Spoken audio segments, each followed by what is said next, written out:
Hello guys, welcome back. This time I'm bringing a review of an anime about a girl who falls in love with a chair. You may know it by the name of Suzume.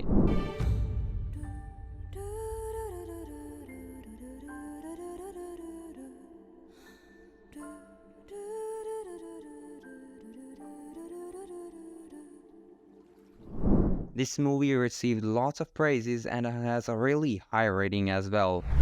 I know of a friend who watched this movie and was practically forcing me to watch it. I'm not usually into the movies unless they are from an anime series and are canon, like Demon Slayer movie. That was canon, so I watched it. But sometimes I watch movies based on how much I like the series, like Black Clover movie. Which reminds me, I made a review on that, so you can go watch it if you want. Well, as I was saying, I'm not the type of person who watches solo anime movies. Like, I want to get invested in the world and have a long-term relation with the character, and I want to be the part of the world building and have more of a relation with the whole series. That's why I prefer anime series instead of movies.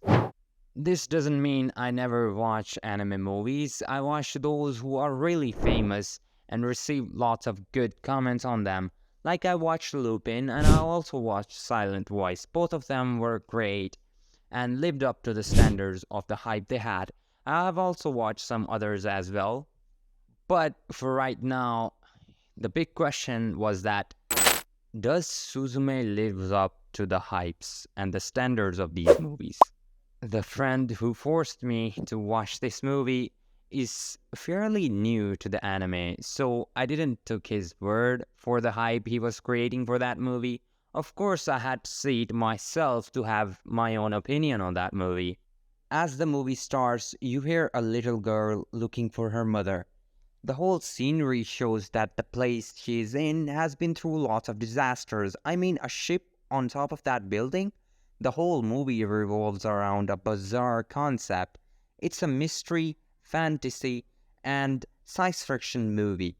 The whole movie starts because a girl decides to help a stranger, who then turns into a chair, and then the girl falls in love with that chair.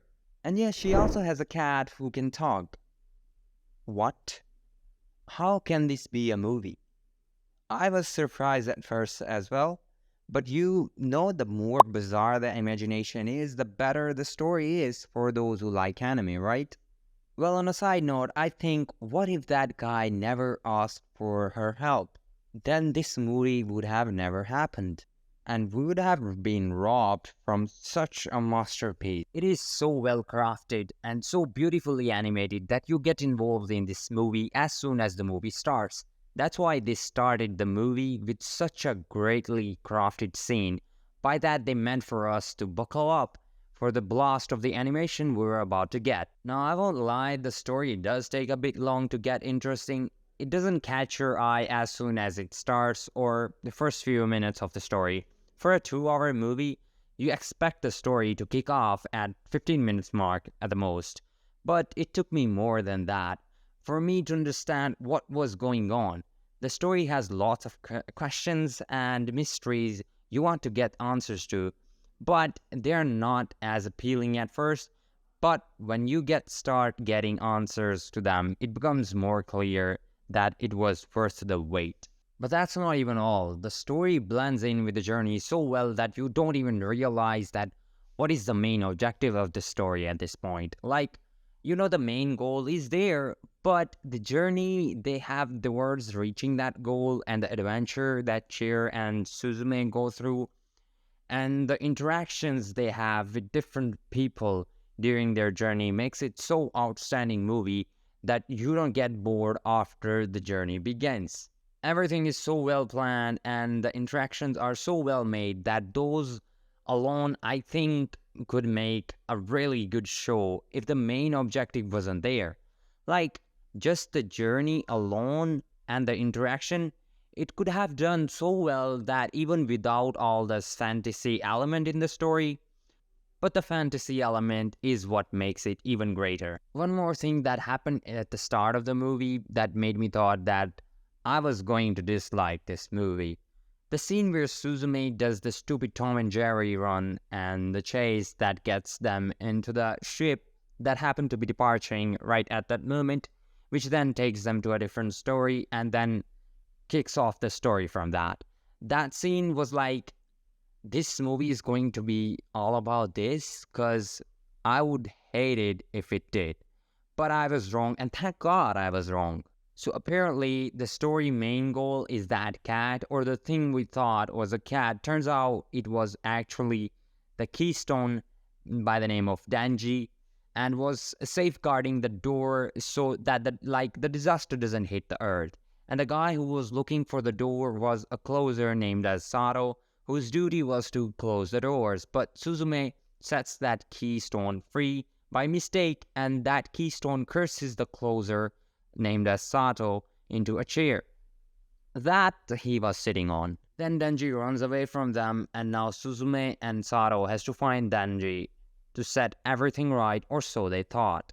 They were looking for the cat, only to find out that now the keystone is none other than our closer Sato. This turns the table. Sato accepts his face and turns it into one of the keystones, and Denji is free. But then Suzume starts her journey in order to save Sato, who she fell in love with. And Denji helps her in this because he wants to be her cat.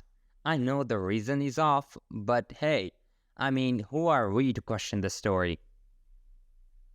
On her journey, Suzume gets joined by Sato's friend, Suzume's aunt, and the other keystone. And to our surprise, both of those keystones were kamis of that world. They all go back to Suzume's hometown. Suzume finds her diary, which leads her to that door which she crossed by accident when she was a child. And through that door, she goes in the afterworld and sets Sato free, while turning both of the kamis into the keystones again.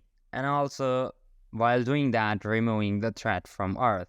Her mistake started all this, and she's the one who corrects it in the end, with the help of Sato, of course, because that's his duty. That's handed to him by his family, by his legacy. Such a great and enjoyable story. I appreciate you recommending me, my friend. In my records, I think that movie deserves 7.9 out of 10. That was such an wholesome story that I enjoy enough to give it that score. So guys, if you enjoyed this, then consider liking the video and hitting the subscribe button. I hope you have a good rest of your day or night. See you in my next video.